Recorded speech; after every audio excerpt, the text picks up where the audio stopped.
First of all, Dixie T here. I'm going to talk about CM Punk and Sheamus. First, I'm going to get the CM Punk stuff out of the way. It's amazing what a year CM Punk has been. I mean, Intercontinental Champ, then Money in the Bank winner, then World Heavyweight Champion, then to be completely irrelevant. All in the span of 1 year. It's quite amazing, isn't it? I mean, I really wish there was like someone could make a flow chart. That'd be pretty cool, wouldn't it? Someone could just make a flow chart of CM Punk's rise and then complete and utter decay of fall. And the fall of him is just, and I can just point this out, the day, not the month. It was before Hell in a Cell, but it was that breaking point. When they did that idiotic, stupid little Bret Hart scenario. Your whole thing was, I mean, just, he screwed the Undertaker, Teddy Long, and, that was just effing stupid.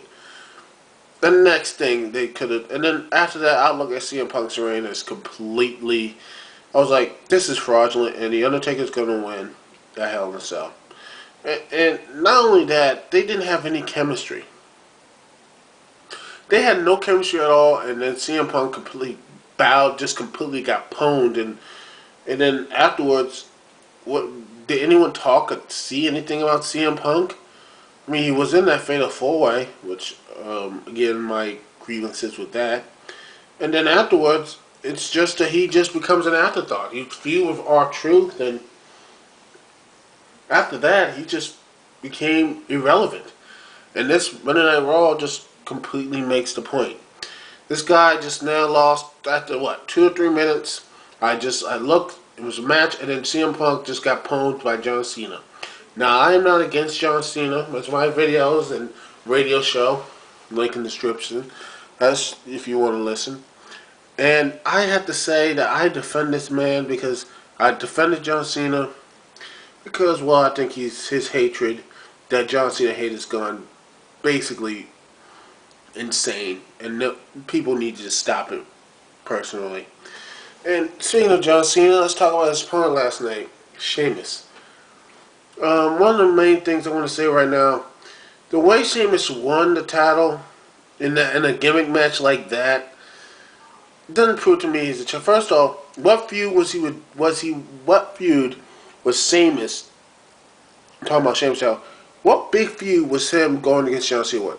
Retiring Jamie Noble?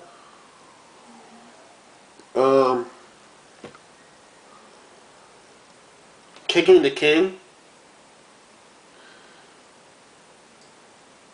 And before that, he was on facing Shelton Benjamin and Goldust. In fact, Goldust beat Sheamus. So in that logic, Goldust should be the next guy to face Sheamus. God. I mean, I don't want to say bad about Goldust, but the way they push the guy is like, there's no real fanfare. And after that, after the whole shocking that he won, there was no really reaction. They were trying to go, oh, it was shock. No, they just didn't care. They're like, who the hell this guy is? Kind of the same way people looked at Jack Swagger when he walked into the ECW title earlier this year when he faced Matt Hardy. They knew Matt Hardy, but no one knew the hell. No one knew who the hell Jack Swagger was, and no one knows who the hell Sheamus is. And he's your champ. And you know what? This guy sucks.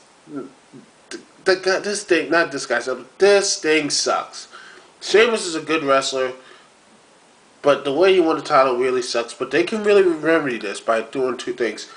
First thing, I would have John Cena basically in them feud until WrestleMania. Meanwhile, the Kofi and Randy Orton thing, these 2 guys keep feuding at WrestleMania. Just keep feuding.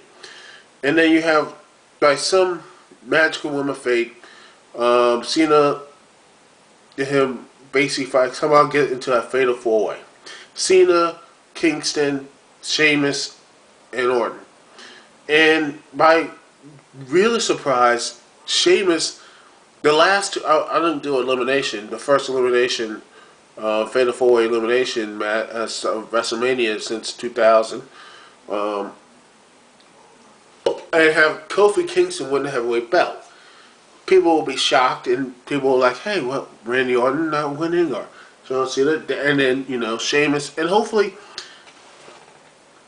it will phase out Randy Orton and John Cena to a point, and you know what, maybe this might be an outlook of what making John Cena turn heel. You know, if they go to pull the trigger, do it already. In that instance, they could legitimately do that because they have like a face, huge baby face, and by that time, Ted DiBiase breaks apart from Legacy at this point, hopefully. Yeah, this is what I really wanted to say. But I don't think the WWE is gonna have to force that to do that. I just don't see. I just don't see. But I just don't see Sheamus holding the title for that long and looking any credible with the belt. He doesn't look credible, and quite honestly, the show basically wasn't even about him.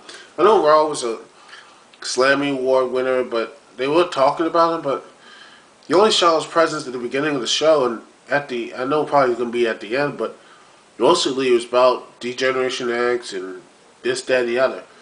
I mean, and by the way, 7 championship changes this year. I know this video is, let's see how much time I got. I got 4 minutes on this, 3 minutes left on this video. I'm going to say this, I'm going to use this 3 minutes. 7 times this title's changed hands. Not since 2002 when the title changed 8 times. That is a travesty. You can't have a championship change that many times. And if you do have a championship that changed that many times, you're not going to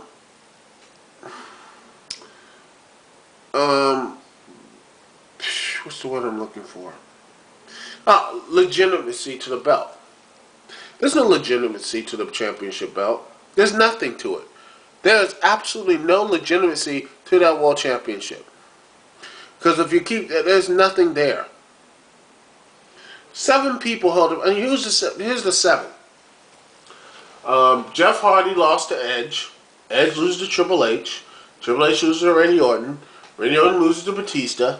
Randy Orton gets back the title. Randy Orton loses to John Cena. John Cena loses to Randy Orton. John Cena gets back the belt, and then finally gets to Sheamus. 7 times. And when your lower card belt is the ECW title that has the longest single championship reign, I'm not even counting Michelle McCool, you know, because, you know, I don't think the women's championship is relevant, nor is the women's wrestling, the WWE is relevant anymore. But you know what? When your main championship is a 3rd tier belt, or even worse, the women's belt that's not really relevant, basically has more of a legitimacy than the 2 main championships, especially the WWE title, you got a problem. That said, this is going to be the end of my little rant. Dixie T here. Peace and love.